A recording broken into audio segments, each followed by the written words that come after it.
Olá pessoal, vocês estão bem? Sejam bem-vindos ao canal Português à Mesa. É com grande prazer que encontro vocês toda semana para trazer sempre uma novidade. Gravamos uma série de vídeos com interpretações de textos, também com explicações gramaticais e vocabulário. Você fará alguns exercícios juntamente comigo e treinará para ficar bom na interpretação, melhorar também um pouco a sua gramática e aprender vocabulário sempre. Acompanhe nossas aulas, participe, deixe aí o seu like e não se esqueça, o seu comentário é muito importante. Mas para isso, você precisa se inscrever conosco, inscreva-se no canal para poder fazer parte da nossa comunidade e deixar a sua dúvida. Será um grande prazer saber a sua opinião. Muito obrigado por tudo e vamos começar os nossos estudos. Pegue seu material e vamos para a nossa aula. Até mais, pessoal!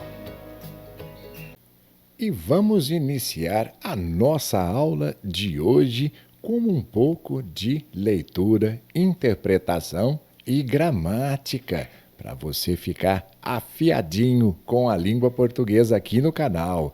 Vamos começar a nossa leitura? O texto de hoje é um conto, um trechinho do conto Pai contra Mãe, de Machado de Assis. E você vai ler para responder as questões. Vamos começar a leitura comigo? A escravidão levou consigo ofícios e aparelhos, como terá sucedido a outras instituições sociais.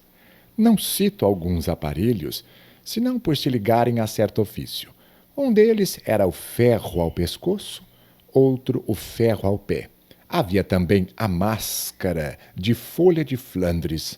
A máscara fazia perder o vício da embriaguez aos escravos, por lhes tapar a boca. Tinha só 3 buracos. 2 dava para ver, 1 para respirar, e era fechada atrás da cabeça por um cadeado. Com o vício de beber, perdiam a tentação de furtar, porque geralmente era dos vinténs do senhor que eles tiravam com quem matar a sede, e aí ficavam 2 pecados extintos, e a sobriedade e a honestidade certas. Era grotesca tal máscara, mas a ordem social e humana nem sempre se alcança sem o grotesco, e alguma vez o cruel. Eu gostaria de parar um pouco e chamar a sua atenção, meu querido ouvinte. Veja a maravilha desta fala. Era grotesca tal máscara, mas quando ele coloca o mas, que é uma adversativa, ele vai colocar a argumentação aqui. E essa argumentação ela é muito forte. Ele disse o seguinte: a ordem social e humana nem sempre se alcança sem o grotesco e, alguma vez, o cruel. É triste, mas é a realidade. Maravilhoso. Agora, os funileiros as tinham penduradas à venda na porta das lojas. Mas não cuidemos de máscaras. Bom, nós sabemos que no Brasil isso tudo aconteceu. Você veja que maravilha a literatura nacional contando o que nós nunca saberíamos. Aqui você tem o seguinte: essas máscaras colocadas na face, no rosto, não é, desses escravos, eram vendidas como se fossem ali batatas, bananas, laranjas, nas feirinhas, nas portas dos mercadinhos. Tanto que ele joga ali, os funileiros as tinham penduradas à venda. Olha só, à venda nas portas das lojas, como se fosse ali uma focinheira para cachorrinho, você compraria. É isso, só que nós temos que tomar cuidado quando lemos alguma coisa, porque isso aqui era o que acontecia no momento, né, pessoal? Hoje, pelo amor de Deus, nós sabemos que evoluímos bastante dessa situação horrorosa. Agora vamos para cá. Continuando aqui o nosso texto. O ferro ao pescoço era aplicado aos escravos fujões. Imaginai uma coleira grossa, com a haste grossa também, à direita ou à esquerda, até o alto da cabeça e fechada atrás com chave. Pesava naturalmente, mas era menos castigo que sinal. Escravo que fugia assim, onde quer que andasse, mostrava um reincidente e com pouco era pegado. Vamos continuar a leitura. Há meio século, os escravos fugiam com frequência. Eram muitos e nem todos gostavam da escravidão. Sucedia ocasionalmente apanharem pancada e nem todos gostavam de apanhar pancada. Grande parte era apenas repreendida. Havia alguém de casa que servia de padrinho e o mesmo dono não era mau. Além disso, o sentimento da propriedade moderava a ação, porque o dinheiro também dói. Como nós sabemos, com essa leitura, vocês estão percebendo a ironia machadiana? Machado de Assis, ele trabalha tão perfeitamente a ironia que ele coloca uma situação catastrófica como essa em cima de uma beleza de literatura para narrar para você a realidade da situação. Porque o que ele disse? O sentimento de propriedade moderava a ação. Porque dinheiro também dói. É muito triste isso, não? As pessoas eram compradas, não? Agora, a fuga repetia-se, entretanto. Casos houve, ainda que raros, em que o escravo de contrabando, apenas comprado no Valongo, o cais do Valongo, pessoal, no Rio de Janeiro, era onde esses navios negreiros colocavam esses escravos trazidos, roubados do país africano. Aqui eram todos despejados no Valongo, no Rio de Janeiro. Vamos voltar à leitura. Caso houve, ainda que raros, em que o escravo, de contrabando, apenas comprado no Valongo, deitava a correr sem conhecer as ruas da cidade. Dos que seguiam para casa, não raro, apenas ladinos pediam ao senhor que lhes marcasse aluguel e iam ganhá-lo fora quitandando, vendendo algumas coisinhas na rua, não é? Bom, pessoal, vamos agora começar aqui as nossas análises, porque é o seguinte: quando lemos algo, precisamos nos atentar que as questões estão todas focadas nesses trechos que foram passados aqui para você. Nesse trechinho do terceiro parágrafo em que ele diz, onde eu chamei a sua atenção, o sentimento da propriedade moderava a ação, porque dinheiro também dói. Bom, vamos agora pensar o seguinte: quando Machado disse ação, a que ele se refere, hein? Você sabe me dizer? A que é isso? A que se refere o narrador quando ele diz, olha, a ação, não é? Porque dinheiro também dói. Seria a letra A, a fuga dos escravos. A letra B, ao contrabando desses escravos. A letra C, aos castigos físicos aplicados aos escravos. D, seriam as repreensões verbais feitas aos escravos. E também a letra E, com relação à emancipação dos escravos. Você se lembra do trecho? Se necessário, por gentileza, volte e releia o parágrafo, porque agora vamos ver a resposta, meus amigos. Isso. Era aqui, era o castigo físico. Esse parágrafo trata dos escravos fujões e dos castigos que lhes eram aplicados. Mas, pelo fato de os escravos custarem dinheiro, foi o que nós comentamos, as pessoas eram compradas. Os senhores, os donos, eles moderavam os castigos físicos como forma de fazer o quê? Gente, quem bate, bate, destrói. Aquilo é o patrimônio. Quer dizer, eles não batiam, não judiavam tanto como forma de preservar o seu próprio patrimônio, porque ele precisaria do escravo para poder trabalhar. Escravo machucado, ou escravo doente, ou escravo arrebentado, não serviria. É uma tristeza, mas essa é a resposta, é a letra C. Vamos continuar? Você está gostando? Deixe para nós o seu like. Esta aula é simplesmente uma ajuda para que você consiga melhorar um pouco mais a sua capacidade de leitura. E continuando ainda com o conto, este outro trecho, ele diz o seguinte: quem perdia um escravo por fuga, dava algum dinheiro a quem lhe o levasse. Nós vamos falar sobre esse lhe o levasse logo. Aguarde. Mas já fique aqui a dica. Punha anúncios nas folhas públicas, com os sinais do fugido, o nome, a roupa, o defeito físico, se o tinha, o bairro por onde andava e a quantia de gratificação. Quando não vinha a quantia, vinha a promessa: gratificar-se-á generosamente, ou receberá uma boa gratificação. Muita vez, o anúncio trazia em cima ou ao lado uma vinheta, figura de preto descalço correndo, vara ao ombro e na ponta uma trouxa. Protestava-se com todo o rigor da lei contra quem o acoitasse. Agora é a nossa vez. Você viu que parágrafo bonito? Colocavam nos jornais como se fosse hoje uma venda de um carro, uma venda de alguma situação, uma mesa ou qualquer tipo de outro objeto. Esses escravos, eles fugiam e as pessoas pagavam para quem recuperasse. Que situação, hein, pessoal? Agora vamos lá, continuando para cá. O que nós temos? Esta parte eu chamei atenção e agora gostaria que você também tomasse muito cuidado. Vamos falar de gramática? E aqui nós temos uma ideia escrita de: quem perdia um escravo por fuga dava algum dinheiro a quem lhe levasse.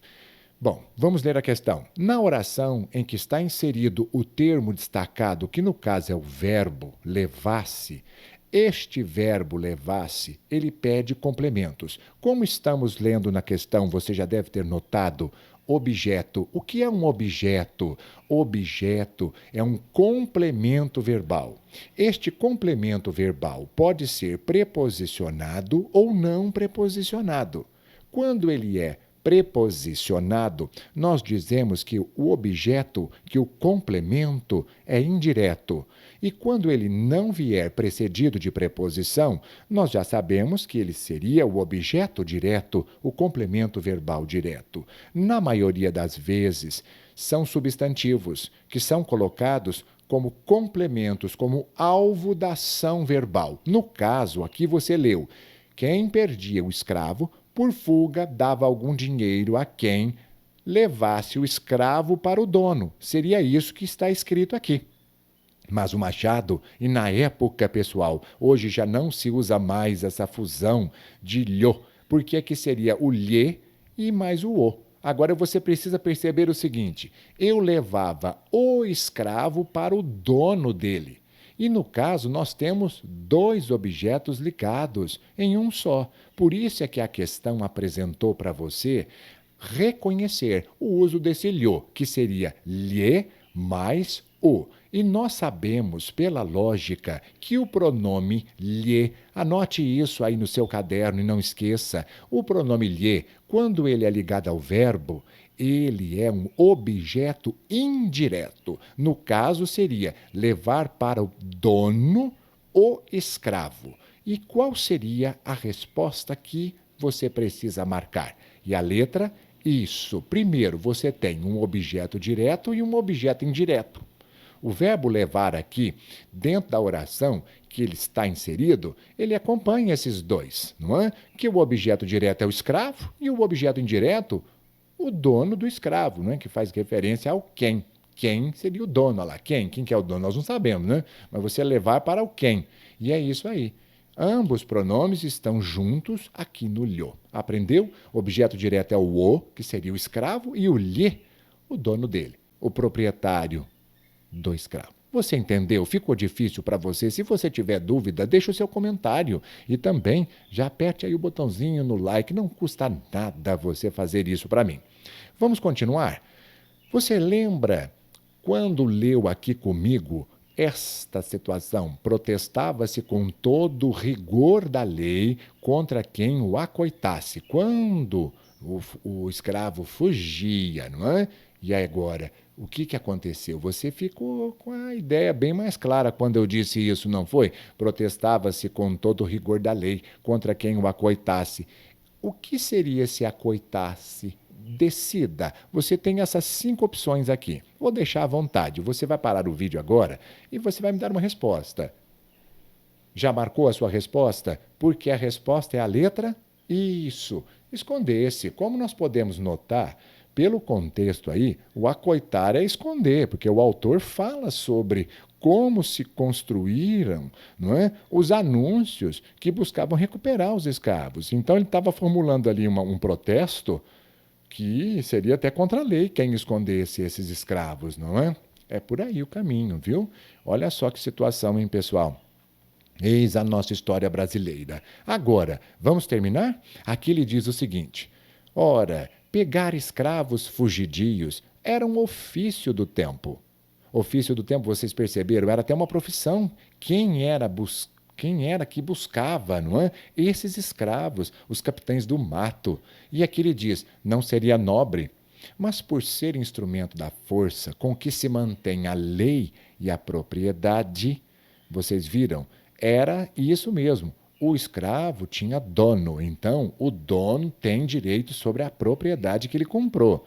E ele trazia esta outra nobreza implícita das ações reivindicadoras. Ninguém se metia em tal ofício por desfastio ou estudo. A pobreza, a necessidade de uma chega, a inaptidão para outros trabalhos, o acaso e alguma vez o gosto de servir também, ainda que por outra via, davam o impulso ao homem, que se sentia bastante rijo, para pôr ordem à desordem. Se você tiver interesse em continuar a leitura deste conto, faça na íntegra. Você vai gostar muito do final desta história. Vale muito mesmo o seu tempo dedicar-se a esta leitura, porque agora, aqui no canal, nós vamos continuar com a ideia, porque você percebeu ali o que ele falou aqui? Por ordem à desordem. Nós estávamos lendo sobre isso. E neste último parágrafo, o que significa isso? Por favor, agora novamente, é a sua vez. Leia com calma as opções que você tem aí na tela. Pare o vídeo para podermos já juntos agora vermos a resposta. Marcou? Isso mesmo. E aqui seria isso, claro. O que é por ordem à desordem? É restituir o escravo fugido. A ordem no sistema cruel, que era o sistema escravagista, era perseguir esses escravos que fugiam e devolvê-los ao proprietário, porque na ideologia escravocrata, isso aí era por ordem à desordem. Veja que situação triste, pessoal. Eis a questão, não é? Bom, vamos continuar? E agora, com você, a perspectiva do narrador, diante das situações e dos fatos relacionados à escravidão, ela é marcada sobretudo que questão belíssima. Vamos lá. Você vai ter que agora responder. Essa é muito fácil, porque, por se tratar de Machado de Assis, como é que ele trata, como que ele marca essas situações todas? Leia com calma as questões novamente, agora é sua vez, é o seu momento de interpretar qual palavra você me responderia. Marcou? Sabe a resposta? Realmente, você acertou, não acertou? Isso. No trecho, Machado de Assis, que seria o narrador, ele apresenta ofícios e aparelhos típicos da escravidão, como ele descreveu no começo do texto. Adota-se um tom de leveza, muita leveza, para abordar castigos físicos e cruéis e ofícios até desumanos, não é? Assim, o que marca esse trechinho, pessoal, é a ironia. Sim, pois a pretexto de recordar tempos antigos, Machado denuncia a naturalidade com que a violência era praticada. É muito triste, mas essa é a nossa realidade, ok? Mas não entenda ironia como sarcasmo, por favor. A ironia é uma análise que se faz sobre certa situação, dizendo algo com contraste. E aqui você percebeu que é uma análise da sociedade da época. E ele até minimizou o problema, não é? A coisa devia ser muito pior do que isso, né? Agora, vamos lá. Vamos terminar com esta última questão para você fechar comigo o nosso vídeo. O leitor É figura recorrente e fundamental na prosa machadiana. Ele convida-nos a participar daquilo que ele fala. Machado é muito bom nisso. Mas você agora precisa responder o seguinte: verifica se essa inclusão do leitor na narrativa no seguinte trecho. Como agora eu não quero interferir na sua leitura, você deve ler com bastante calma todas essas 5 opções que estão aí marcadas nos parágrafos apresentados. Seria muito interessante você perceber e notar onde é que houve um chamamento para que você fizesse parte deste texto que ele narra. Faça isso agora, meu querido ouvinte. Por favor, marque a resposta e já vamos conferir na sequência. Pare o texto.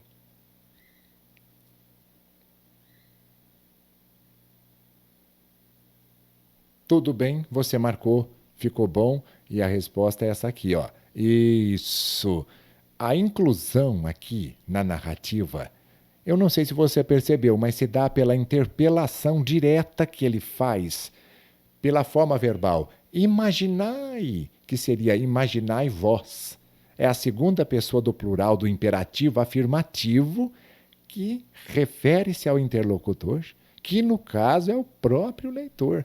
É aqui mesmo, ó. O ferro ao pescoço era aplicado aos escravos fujões. Imaginai vós. Chamou-nos para pensarmos juntos. Olha, imaginai uma coleira grossa, com a haste grossa também. Ele faz o chamamento aqui, nesta parte, com o imperativo. Por isso que eu te disse, gramática é extremamente importante para sabermos interpretar bem os textos. E este vídeo vai ficando por aqui.